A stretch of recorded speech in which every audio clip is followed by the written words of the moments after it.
There's a married couple. Married couple is hanging out, and they've been married about 25 years, and it was wedding season, so they've been 3 or 4 of these bad boys, but this one was special because this one they were friends. The wife was a college friend of hers.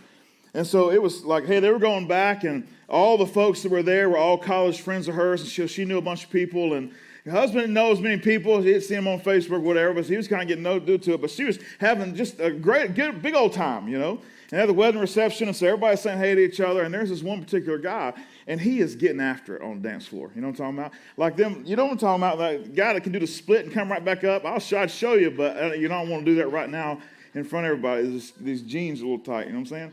But he can do them splits, and he can do them the moonwalk, and he's just dancing, and he's just tearing it up. I mean, he's just straight tearing it up. The wife comes over to the husband and says, hey, honey, I just want to let you know something. See that guy out there tearing it up on the dance floor that everybody's just staring at? He's like, yeah, I see him. He's good. She's like, he proposed to me, and I turned him down. And he takes a look out there, and he says, well, honey, it looks like he's still celebrating that,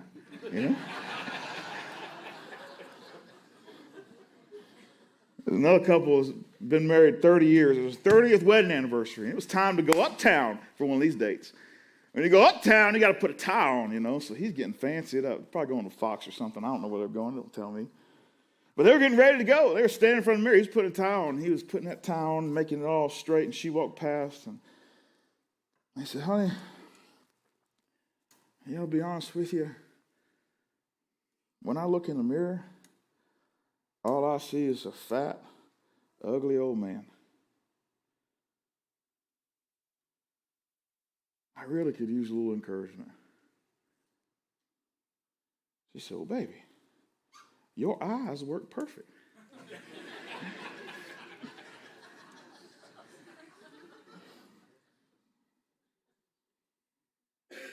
Relationships. Everybody's in one of these categories. You're in one, you just got out of one, you're looking for one, looking to avoid one, or the thought hadn't crossed your mind.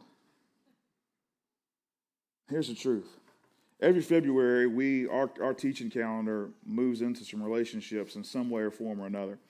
And our first 4 years as a gathering, when we launched in January 2018, we haven't gone full bore into a marriage series. And a lot of that is because there's so much diversity in what kind of makes up our Sunday morning experience. And there's a lot of folks that are single, or a lot of folks that have had, spouses that passed away, or, folks that are freshly divorced, or somewhere in between there. And so it's just like, man, I know it's got to be hard because it alienates some folks that are like, well, this has nothing to do with me, so I'm not going to lean in. But I'll tell you, over the last 6 to 8 months or so, the number of conversations that I've had with couples and they're married, that are right in before marriage, or couples that are in crisis. Honestly, I just said, hey, you know what, this February, we're just going all in on it. And here's what I want to tell you. If this feels to you like, man, he's just going to talk about marriage for the next 4 weeks, 100%, we're going all out for it. And this is the only time I'm going to apologize, I think, for it. It's not really an apology. It's more like an informing with a little bit of a sorry, if that makes sense. But what I want you to do is, and this is what I know for sure, is that most couples that are in crisis would have avoided the crisis if the single people in their life had something to say when they started to see the warning signs. And so if that's you right now, then maybe this isn't for you in your particular season of life. But what I would love to ask you, would you lean in with us for the next 4 weeks? Maybe because it's not going to be something for you at this very moment. But I do believe that there are people in your life that could use a little bit of wisdom. Use a little bit of encouragement at just the right time, and you could be positioned to do that. And so if anything, at a minimum, would you jump in with us and allow me to go the next 4 weeks and lean hard into this, because I think it's desperately needed. I'm going to take a risk real quick. And I'm going to ask you to help me take this risk so I feel better about it in a few minutes. And from time to time, I take a risk like this, and usually I try to give you a heads up because it's a scary thing what I'm about to do. I'm going to read you an enormous chunk out of the Bible. And I usually don't do it all at one time. Usually we break it down because people's attention spans are like 27 seconds. And then you're on to like, okay, well, I'll pick up when he's done and he tells the next joke and I'll re-engage, right? So that's not what's going to happen. But it's because I want to read you a description of what a healthy marriage looks like. But I don't want to break it up. I just want to read it to you in its entirety. And as I'm reading it to you, the reason it's a risk is because I'm going to break eye contact with you for a number of seconds. I mean, it's probably going to be about a minute or so. It's going to take me to read this whole thing. And so I'm not going to look at you. Now, I can't see most of you anyway because this light is blind, and the way we have to do lights in this end with the low ceiling and all that kind of stuff, I can see about the first 4 rows, and past there, you could be picking your nose, and I have no idea. So I can't see. But either way, I still gaze off into the distance like it matters and like we can, but I can't see. I know that someone is on a phone back there because I can see a blue light in front of their face. That's all I can know, but I can't tell who it is. I have no idea who that person is, but that's all I can see. So, but that's the extent of it. So I'm gonna look down and I'm gonna dig in. I'm gonna read, and this is what I want you to do. So there's 4 key words that are going to be in this. These are the secrets. When you say, "Hey, what's the secret to a happy, healthy marriage?" The secret's in here. It's not really a secret. 4 key words, and that's it. Right? 4 key words, and so you pick them out. If you got something to write with, or your phone, or your tablet, or whatever, you take it out. You can type them down. We're going to see if we can keep score. For those of you watching at home, you can keep score in the comments. Here we go. I'm going to read it to you. Well, shoot. One more thing out of preface. It comes in a book that's actually a letter to a church plant that Paul has participated in. Paul's a church planter, and Paul is writing a letter to a place called Ephesians, or a place called Ephesus, to the Ephesians, the people that live in Ephesus. Now, Paul's not someone who would come with marriage advice out of his own experience, because as far as we know, Paul wasn't married. And so with that, it's like, well, how in the world could he have some authority to kind of talk about this? Well, when you spend as much time as you do as he does with people planting churches, you get to spend a lot of time with folks who are married. And so that's one thing, is he's coming from, hey, this is my pastoral experience. The second thing is that the Spirit of God was a part of what he wrote to these churches. And so when the Spirit of God says, hey, this is what I want you to do, we trust the Spirit of God gives us really good truth. And so that's what we're going to take out of these next few verses. It's found in the book of Ephesians, chapter 5, starting with verse 21. I'm going to start my risk. You start your 4-word count. Ephesians 5, verse 21. It says this: "Submit to one another out of reverence for Christ. Wives, submit yourselves to your own husbands as you do to the Lord. For the husband is the head of the wife, as Christ is the head of the church, his body, of which he is the Savior.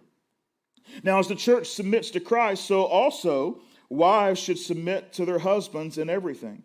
Husbands, love your wives just as Christ loved the church and gave himself up for her, to make her holy, cleansing her by washing with water through the word, and to present her to himself as a radiant church, without stain or wrinkle or any other blemish, but holy and blameless. In this same way, husbands ought to love their wives as their own bodies. He who loves his wife loves himself. After all, no one ever hated their own body, but they feed and care for their body just as Christ does the church. For we are members of his body. For this reason, a man will leave his father and mother and be united to his wife, and the two will become one flesh. This is a profound mystery, but I am talking about Christ and the church. However, each one of you also must love his wife as he loves himself, and the wife must respect her husband." 4 words. I know there's a lot in there, but it's 4 key words. The first one isn't a verb. It's not an action. It's not something you do. It's just simply, it's got to be the first word. It's Jesus. Right? Now, they use the word Christ at the beginning. It says, hey, let's begin this whole thing out of reverence for Christ or reverence for Jesus. Again, we say here at Foundation, we want Jesus to be in the lead. And so in our particular relationships, that's what we want. We want Jesus to be in the lead. And so as you're walking through conflict in your relationship, maybe you're having one of them days or them weeks or them months where it's like, hey, we're not talking this and the other. The question needs to kind of come to the surface, and both of you, for sure, even if it's not both of you, one of you, the first person that gets there to say, hey, is Jesus out front on this? In the way that I'm handling this conflict, is Jesus out front? Am I following Jesus, or am I trying to tell Jesus, hey, Jesus, will you catch up real quick? It would be real convenient if you would catch up with me. And the way that you're handling the conflict. When you're making decisions about how to use your time, or what new thing to take on, or what extracurricular stuff, all those kind of things. Or are you asking the question, is Jesus out front on this? Or are we trying to squeeze Jesus into the side door? Like, come on in. Yeah, I got some space. I'll make some space. But is Jesus out front on this? So we're saying, hey, no matter what we're doing in our life, but let's specifically talk about relationships, Jesus has got to be in the lead. Second word. We're going to fly through these. Second word, submission. Now what's interesting is that it starts with a mutual submission, right? Again, we're still in the first line. The very first line says, hey, submit to one another. That's husbands submit to wives, wives submit to husbands out of reverence for Christ. So there's a mutual submission that's happening. That's all good. However, as you continue down that really long description, it circles back to wives and hammers home, hey, by the way, I know you might have got the submission in the first line, one to each other, but it specifically singles out and emphasizes the word submission from wife to husband. In fact, he kind of overdoes it. He says it over and over again. Now, I'm not a woman. Promise. I'm not. So I don't know what it's like. I don't know what it's like to sit where you're sitting, ladies, and hear those words read by a guy. I don't know what it's like. I don't know what's happening in your mind when you hear those words. If you're like me, the first thing in my mind is, well, he better earn my submission, That's what I'm thinking. Like, well, what if he don't deserve the submission, And is there a line in the sand I can draw that say, hey, once he's gotten to this place, then I can begin to submit? Or is this like all the time kind of thing? Is this a no matter what kind of thing? Those are questions I would have. Again, I don't know, maybe those are not the right questions, but those are questions I would have. I'd also be asking, why in the world don't they hammer this home with the guys? Like they just say it for the guys one time. Like just submit to one another out of reverence for Christ, and then you just keep hammering on me. Those are the questions I would ask. I'm like, God, I got a problem with this. Can we be equal opportunity offenders here, God? Because it seems like you're picking on me. If I was a lady, I think that's what I would feel. Now, third word. So we got Jesus, we got submission. Third word, love. Now, I don't know if you notice this or not, but the love is only, with the context of love in this situation, it's just guys towards the ladies. So there's no equal opportunity here either, It's like, hey, husbands, love your wives. Husbands, love your wives like you love your body. Husbands, love your wives as you love yourself. And then, just in case, the husbands were a little thick-headed. It's like, they say this more than anything else. It's like, man, you really know guys well. You got to say it like 8 times for them to hear it. He says, hey, just in case you didn't pick up on just how important this is, just in case maybe you're trying to figure out what does love really mean, He said, I want you to love your wife like Christ loves the church. And so that should be enough. Like, okay, all right, okay. That's a lot of love. That's a lot of love because Jesus loves his church. But that's not even where Paul stopped. He said, I want to take it one step further. I don't want to just tell you to love him like Christ loves the church, because I think some of y'all find some loopholes and y'all get your weaseling way out of here. Let me remind you what Jesus did because he loved the church so much. And it says, and he gave himself up for her.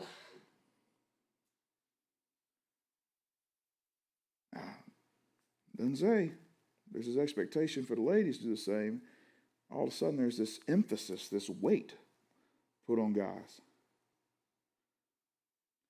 That's the third word. Fourth word, respect. And this is another one that's ladies. Hey, respect your husbands.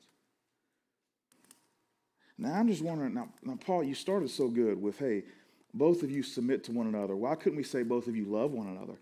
And both of you submit to one another, and both of you respect one another. Like, why did he give the emphasis specifically towards the genders? Why did he give that emphasis?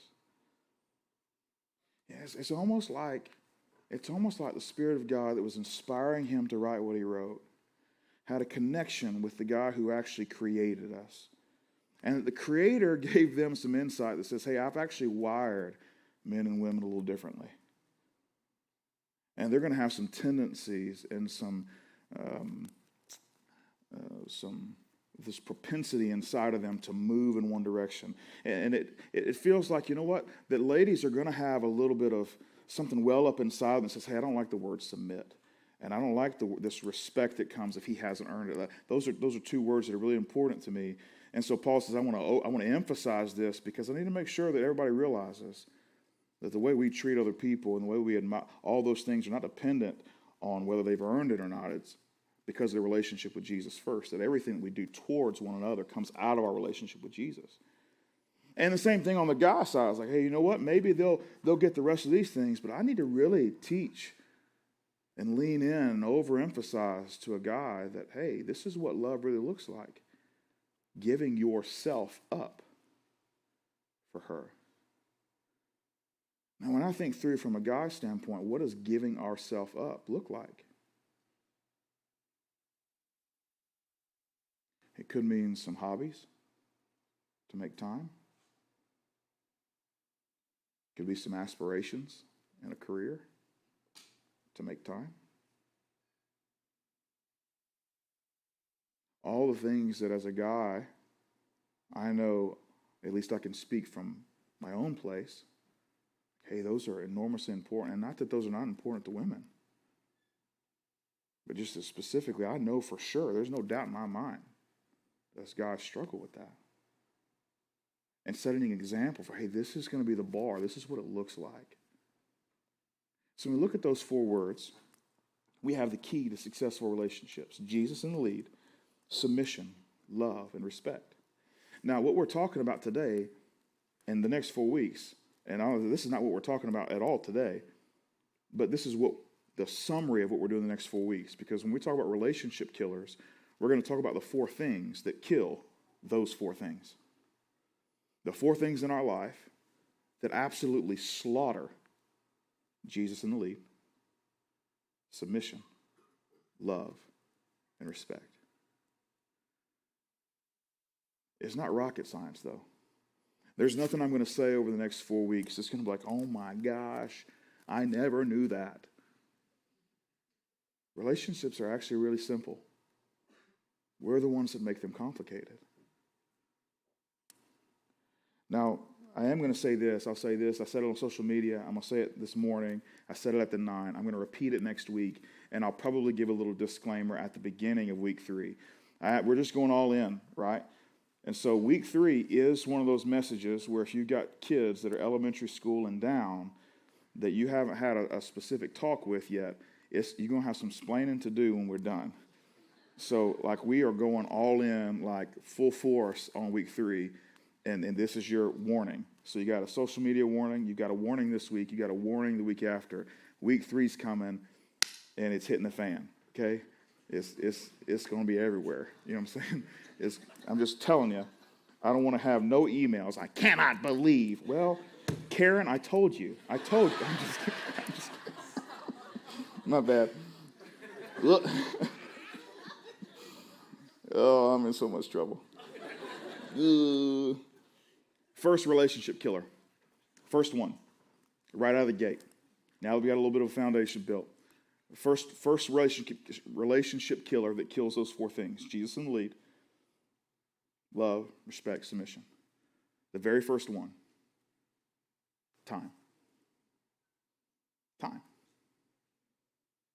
Time will lay waste to those four things. Like, oh, time? Yeah, time. You remember, in some form or fashion, maybe some of you had a little more traditional vows. Maybe you wrote your own vows. I don't know. There's these familiar moments in marriage where you would say, hey, you know what? Here's the deal. We're going to make a vow to each other in sickness and in health. Right? So in time, whether we're sick or whether we're feeling great, that, hey, we're going to be with each other. We're going to commit to one another. Now, here's the thing with time. Time and attention are the newest commodity, right? Now, I say it's the hot commodity. It's not the newest. It's been around for a long time. But we're beginning to see as a culture, as a community, just how important our time is. And the laws of supply and demand 100% are in effect when it comes to our time as a commodity. We only have so much. We cannot add to our days or to the day that we have. Like tonight at midnight, it's going to roll into the next day, and there's nothing we can do about it. Everything's fighting for our time. Which means the person that you made these vows to, you've been together so long, sometimes it's hard to keep fighting for the same thing every day. And maybe they grow a little weary fighting for it. But the rest of the things in your life, all the new things, it doesn't get weary fighting for you. It still keeps coming for you. The newest travel ball schedule, it's coming for you. The newest club soccer deal, it's coming for you. The new promotion, it's coming for you. And it's not coming for you, it's coming for your time. And when we begin to kind of take a look and we say, hey, well, we're going to sickness and in health, most of the time, most of the time. We say sickness and health, just not when everything feels good. I take care of you, you take care of me. We're going to commit this time. We say for rich or for poor, right? For rich or for poor. Paycheck or no paycheck, in other words.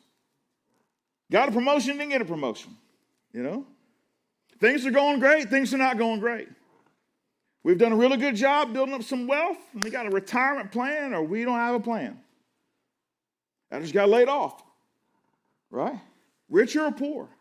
Now, let me just tell you a secret.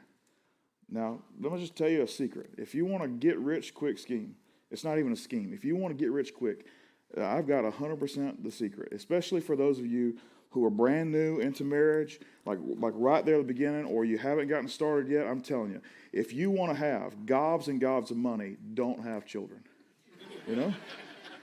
You will have so much money. I mean, it's ridiculous how much money you will have to do whatever you want with. I mean, the possibilities are endless. I'm telling you. I'm serious,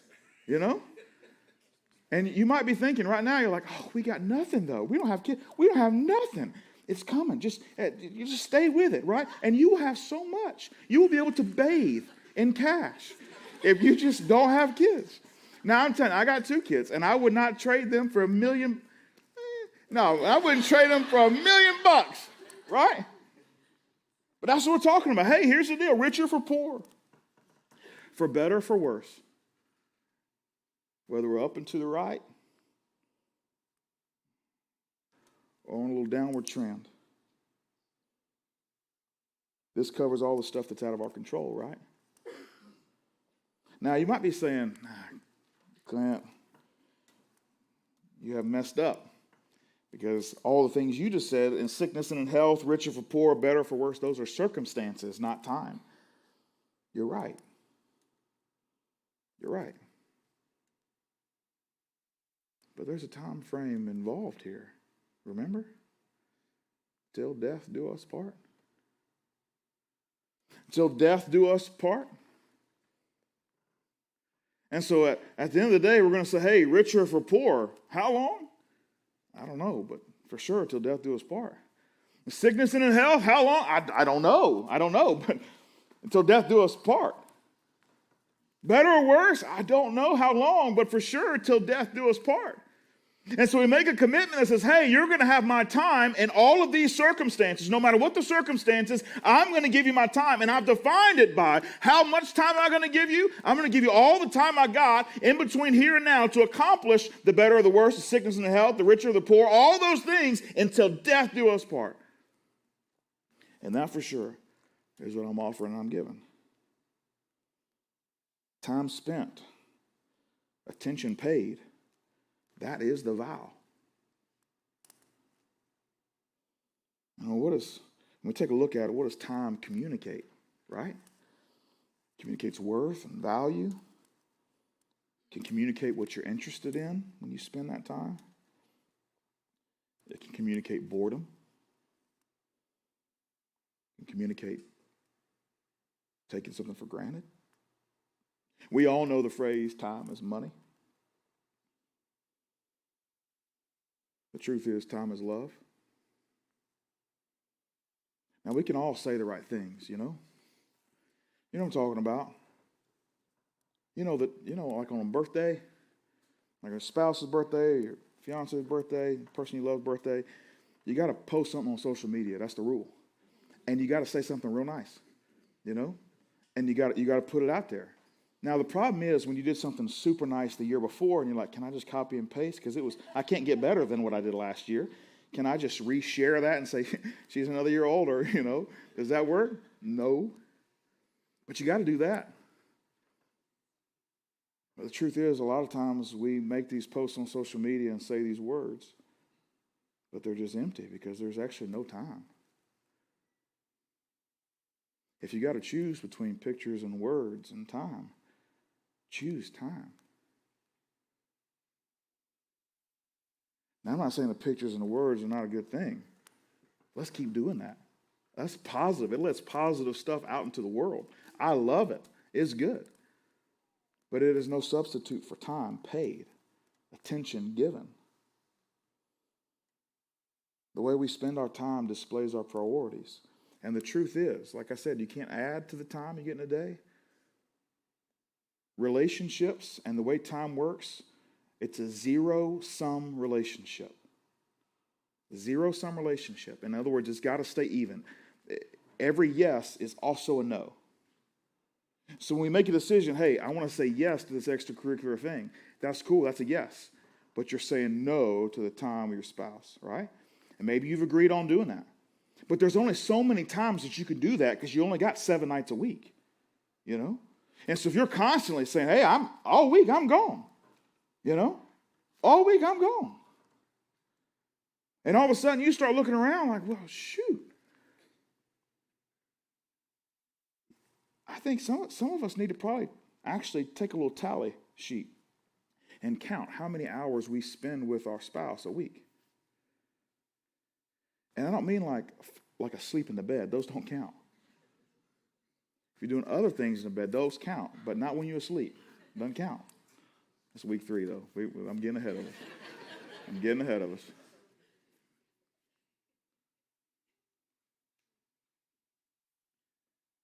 We ought to actually count and see how much time are we spending.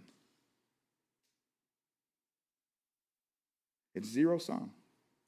There's no way around it. One yes is a no to something else. There's some wisdom right after Paul gives this really great description of a healthy marriage.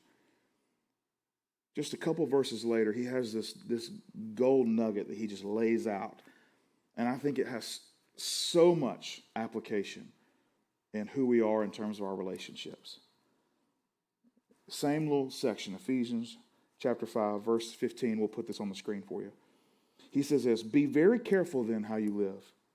Not as unwise, but as wise, making the most of every opportunity because the days are evil. He said, hey, make the most of every opportunity you've got. Now, when we talk about making the most of every opportunity, this is something that I've struggled with, to be honest with you. So if we were to go back in time about 10 years ago, my band was on a tour in the Middle East, and we were in the country of Lebanon.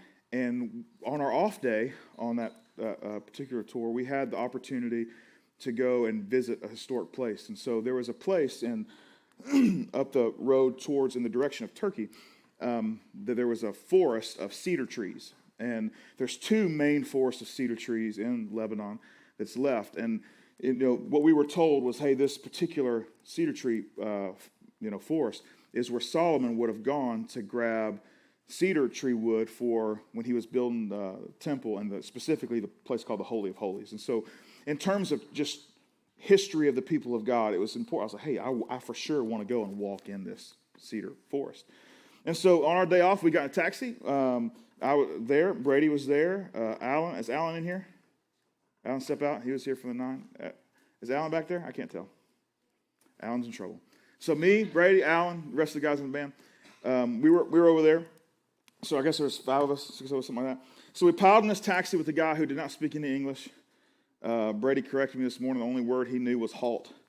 That was it. And we headed towards Turkey. And there was an active conflict happening in Turkey. And so as we got closer and closer, you could start seeing a little bit of smoke over well, horizon, it's like at some point we got to turn right, brother. We can't keep going this way.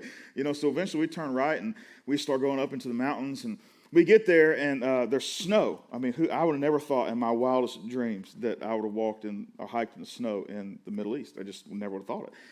And so we're out there and we're walking through this cedar forest, and we come to this wall, and it's a hand-laid brick or stone wall that just goes on as far as you can see. And it was a few hundred years old, and so we're sitting there looking at it, and right on the other side starts this field where we're in like the very base of a mountain range that's separating Lebanon from Syria. And at the time, there was that huge Syrian refugee crisis. And so I was standing there at the foot of that wall, and if I hopped over the wall and run maybe, I don't know, quarter of a mile, I would have started going up the mountain. That's how close we were to these mountains. And so I was looking at it, and it was like snowing, and I was like, man, this is unreal. And I was thinking, man, there's like 3.5 million refugees just on the side of these mountains that are in a completely different world than I am right now. Like I'm like touring, they're like tourist mode, and they're like trying to figure out and survive and running from bombs and everything else like that. And so I'm just like processing it all, and I'm sitting there, and I'm like, this is just incredible. Like I'm walking, maybe I'm stepping where Solomon himself stepped and like fell a tree and said, hey boys, let's go, let's get, like I'm just thinking, man, this is ridiculous. And as I'm sitting there, I realize the only thing that would make this better would be if my wife was here with me. And then I started thinking, I was like, golly. Like I don't really enjoy having these moments without her. Like I enjoy it in the moment, but it would just be like this would be better if this was something shared together. I don't want to look back on my life and think, man, I put a top 10 moments together and any of those miss her.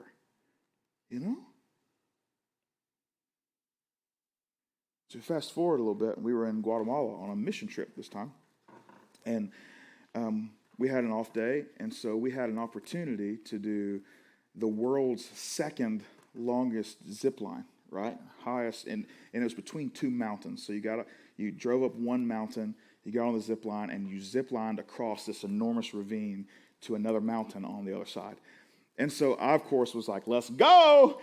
And my wife was like, no, And I was like, come on. So in my mind, I'm sitting there processing. I'm like, there's no way. I'm not going to have another one of those like, this is incredible. I mean, because you started off in the woods back in this thing, and then you got on the zip line, and you come out of the woods, and you are just like, you fall, and you're falling for a minute and a half before you crunch. You know what I'm saying? Like, it's a long ways down, and it's a long ways over, and it's just, this is ridiculous. This is incredible.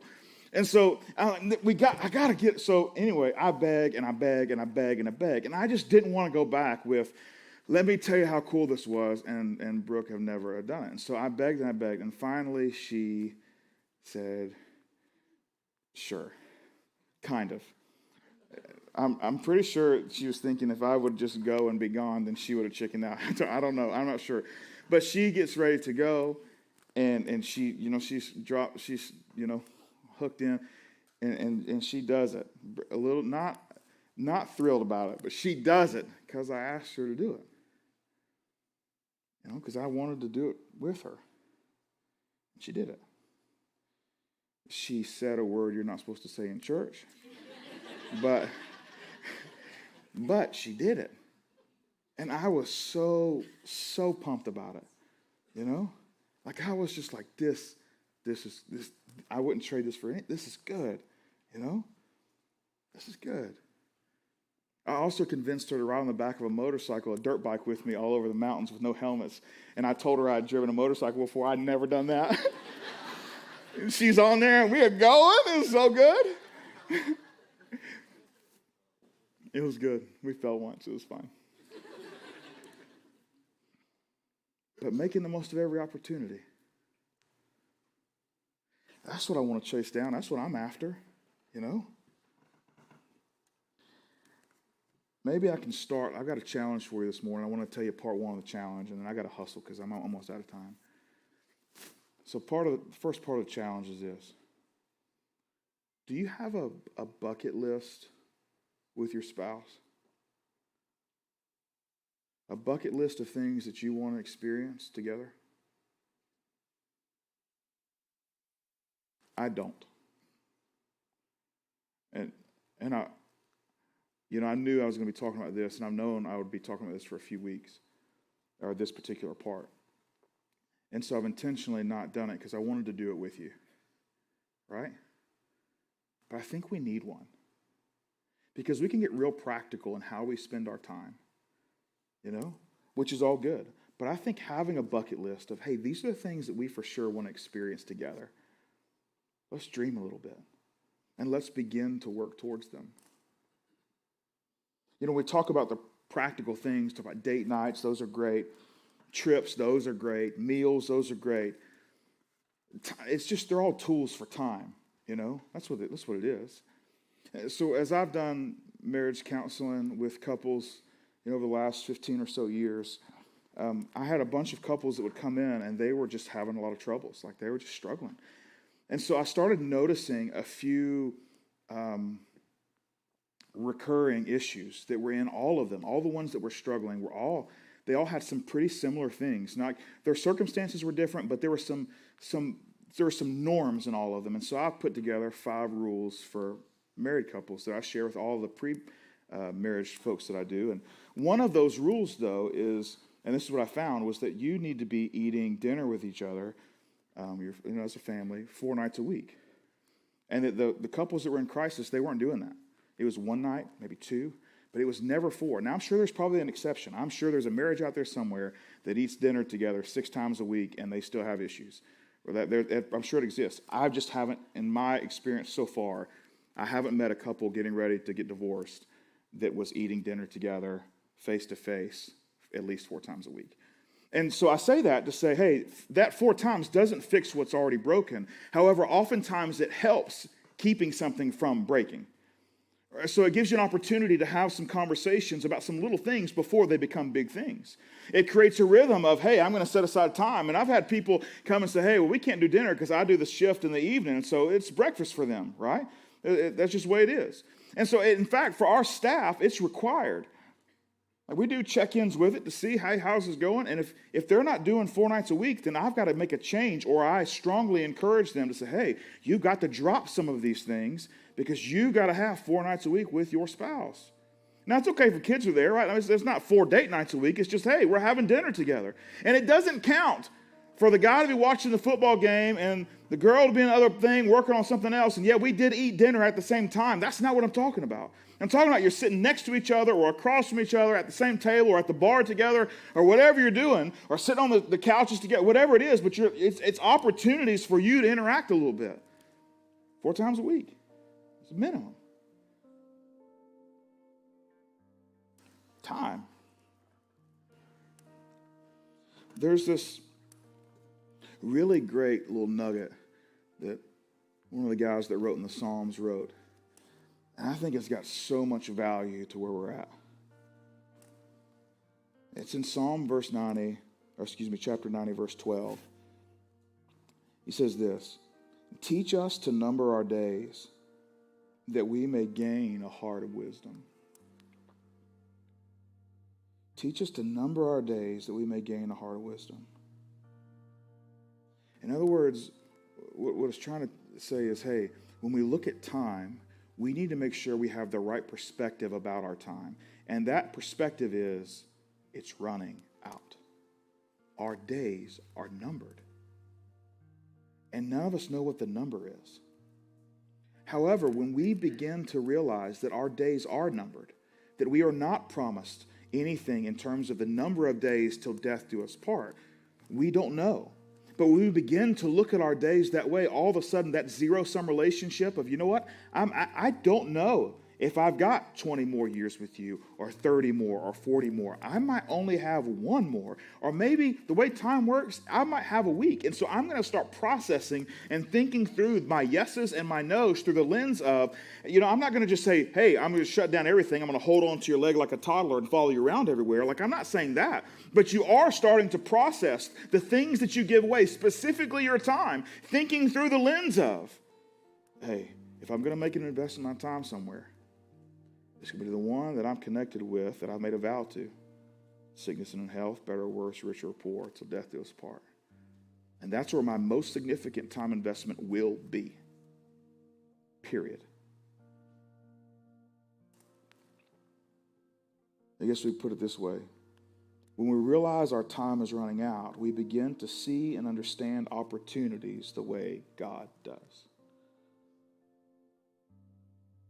If we don't look at time that way, our attitude just becomes, well, maybe next year. Maybe next time. And if you're in a place where you haven't thought about what you're doing with your family this summer for vacation, I hope you do. I hope you start thinking through this time. And if you don't have a family, kids, and it's just you and the husband, man, I hope you're starting to think through it. You and the wife, I hope you're starting to think through it. Don't ever feel guilty for missing a Sunday because you're spending time with your family on a vacation somewhere. I'm going to miss a Sunday, I'll tell you that. Probably 2. Time. You got to get after it. You got to protect it. You got to run hard in that direction. And when you begin to look at it that way, you begin to see the world the way God does. That each moment matters. And I'm going to make the most of every opportunity.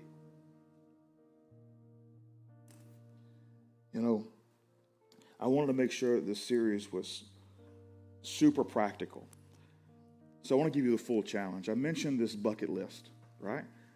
And so here's the full challenge. So what I want you to do this week is I want you to figure out some time to go on a date, right? Now, Brooke and I went on a date last night, and we did not do this because I wanted to make sure I did it when everybody else was doing it, right? So I want you to go on a date, and I want you to create your bucket list, right? And it doesn't matter if you're newlyweds or just about to get married or, goodness, you've been married 40 years. I still want you to do the bucket list, right? Here are the things that I want to experience together. Now, here's what can't go on the bucket list. Things like we want to pay off the house. That's not it. That's a good thing, but that's not it. You know what I'm saying? That's not what we're chasing down. Everybody's, debt-free is a great thing. I'm not trying to say it. Don't inbox me like, oh, my goodness. Don't do that. But you know what I'm saying, right? Make your bucket list. Now, here's the thing. Here's the secret, right? Here's the secret. This is what I want you to try. I've never tried this before, so I'm open to feedback. When I do premarital counseling, I design dates for couples that they're required to go on, and I say required. If they want me to do their wedding, they got to do it, so it's up to them. And so I put these little funky things together, and so this is something that I'll be trying. So I'm interested in feedback if this works or not. In my mind, this works. So I've never tried it. Brooke and I have never tried it, but we're going to give it a shot. So when the date starts, right, you pull out your phone, right? You pull out your phone, and you make sure it's locked, right? You know how it works. You lock it, and then you exchange phones. Because I already know the excuse. If I tell you to leave your phone at home, like, well, the babysitter might call. You know what I'm saying? I got to have the phone there. That's fine. So now the babysitter can call, you switch phones. But what's going to happen is in that mundane time when you're sitting there and you're like, got nothing to say, and you're like, well, I got nothing to do. I got this habit. I'm going to look at my phone, and Siri's going to say, I don't know who your face is. You know what I'm saying? It's not going to unlock. So you keep each other's phones during the date. And that way when you do make a little mistake and say, I'm going to give a little time to Facebook real quick in the middle of this, it's, well, shoot. Or someone else texts you, that ain't the babysitter or whatever, Then you realize, well, they can wait, right? Because she's going to have my phone. She's like, oh, he can wait. She can wait. They can wait. Same thing. And just see what happens. Like I said, I've never done it before, but I'd like to give it a shot with you.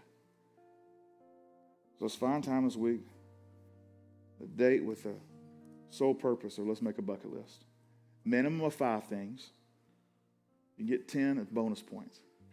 Right? Switch phones at the beginning.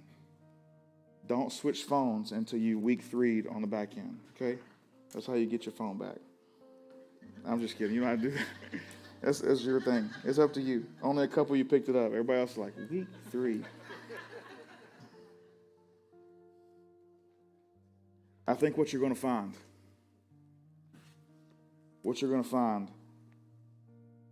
those 4 secrets, Jesus, submission, love, and respect. These relationship killers, they're also relationship givers. Because if you use time right, it opens a whole kind of world of possibilities. But if you're not careful, it'll strangle the relationship you got until they can't come up for air anymore.